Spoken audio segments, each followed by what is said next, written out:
Welcome to the Mind Body Reset Gym. Glad you're here today.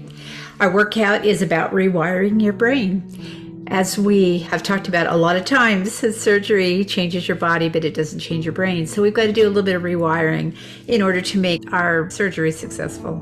A great model to understand how this works is looking at the way roads are built. Most roads start out as cow paths. The first time we go down it, or a cow goes down it, or a deer, however we start that road, they have to cut vegetation, they have to step through it, and they create a little bit of a trail. And then people start following that trail because it's easier.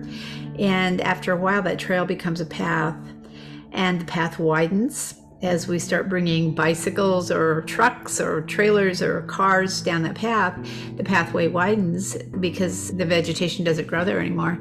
And if more trucks or cars come down the road, then it becomes more of a two-lane road. And we end up paving the road because it's just easier to go down that road.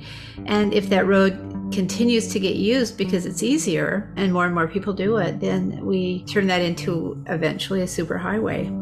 That's much like the way our brain becomes wired. We start out with strong pathways, and they're the ones that we use every day, and then weaker pathways. If you think about the first time you ever went to a destination, that was a weak pathway, but the more times you went to it, the stronger it got until you were on automatic pilot and you no longer need a GPS, or you no longer even need to think about it because it is in there. And that's the difference between the strong pathway and the weak pathway. And the paving that takes place in our brain is called myelinization. And when we go down that brain path a certain number of times, it starts to myelinize. Our brain automatically goes, oh, you want me to remember this, and you want me to do it without thinking? Because thinking takes a lot of energy. So I'm just going to myelinize. I'm going to pave this road so that we can get from point A to point B really quickly without even thinking about it. So that's what habits look like as we're rewiring our brain. Before surgery, we tended to have our stronger pathways be the more poor eating health habits, and the weaker pathway being the stronger health habits. Surgery doesn't take care of any of that. So following surgery, or as we prepare for surgery, it's important that we let go of the habits that we have and start looking at a better way to do it, so that by the time we're out of surgery 6 months to a year, we've switched, and our strong pathway is the one with the healthy eating, and our weaker pathway, it's still there. We can still go down that road. It doesn't disappear, but it's just not something that we access as often. And so the myelinization has moved to the healthier pathway. So how can we do that? That's really the bottom line. How do we do that? First, we need to set the new destination and get a clear vision of what that's going to look like, feel like, and think like. So if my new destination is I'm not going to do fast food anymore on the way home from work, I have a clear vision of me not going to fast food. I might be going home a different way. I might be seeing myself not stopping. I might be seeing myself take out a protein bar and eat that instead of stopping.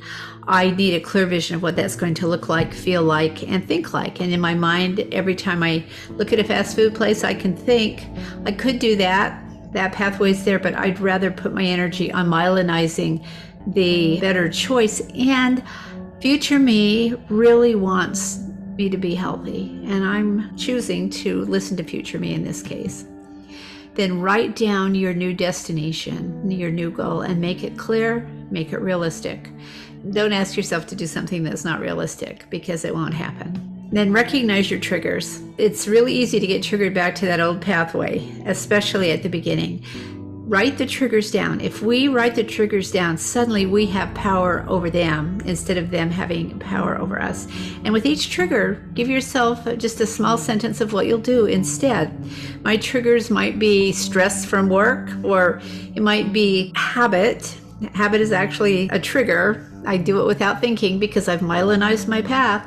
And so if I put stress as the trigger, I'm going to make sure that I have something that I can listen to, or something that I can alternately eat that's on my eating plan that I can eat instead of fast food. If it's a habit, then I'm going to go home a different way. I'm going to plan it. I'm going to put it in my GPS so that I don't go on automatic pilot and end up where I don't want to end up. Then also look for alternative behaviors and rewards that support that plan and have those ready to go. Instead of food, for example, connect people, music, reading, walking, service, etc. I could call my support person on the way home because I'm not going to stop at a fast food place while I'm on the phone to my support person. That just would not be consistent. So I could choose to do that. I could listen to a podcast that I know will help me be strong and keep my resolve. Again, going home a different way for me works really well. Remember the reasons that you want to be healthy. That's really your motivator. And so remembering that, letting future you talk you through that and coach you through that is so important.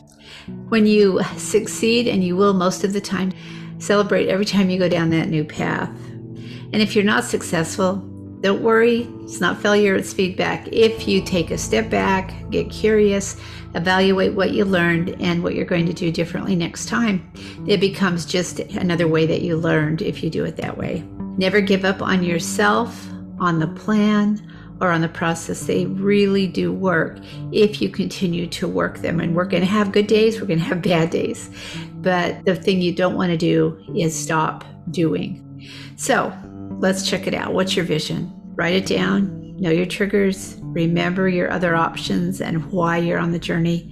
Celebrate success, evaluate failure, and persevere with boldness. And boldness is a big thing here.